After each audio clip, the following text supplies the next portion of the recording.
નમસ્કાર. જેમ કે આપ બધા જાણો છો કે અત્યારે મોન્સૂનનો સિઝન ચાલી રહ્યો છે.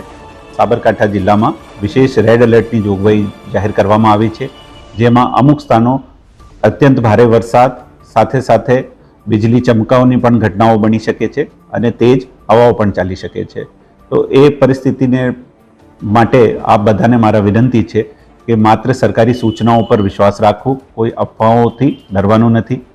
જે આપણો સાબરકાંઠાનો વહીવટી તંત્ર છે તમામ તકેદારીના પગલાં લેવી ચૂક્યો છે. આ બધાને ફરીથી વિનંતી છે કે ખુલ્લામાં જવું નહીં. જે વરસાદી પાણી હોય, વધારે પાણી હોય, એમાં સૂચનાઓનું પાલન કરવું. કોઈ પણ અકસ્માત હોય તો એની તુરંત જાણ કંટ્રોલ રૂમમાં કરવી અને અમારે ત્યાં બધી જ વ્યવસ્થાઓ કરવામાં આવી છે. તરવૈયાઓના દળ પણ સ્ટેન્ડ બાય પર છે. આવતીકાલે માટે પણ આપણા જિલ્લામાં ઓરેન્જ એલર્ટની જોગવાઈ છે.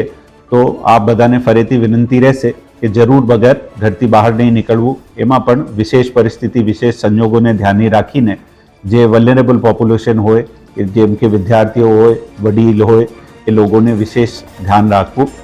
આપ બધાને જિલ્લા કંટ્રોલ રૂમ ઉપર કોઈ પણ સૂચના મળે તો તરત જાણ કરવાનો અને સોશિયલ મીડિયા ઉપર આપણા સાબરકાંઠાના દરેક હેન્ડલના ઉપર અમે વિગતવાર માહિતી, અદ્યતન માહિતી પણ પૂરી પાડવામાં આવી રહી છે. એને ધ્યાન લેવા વિનંતી.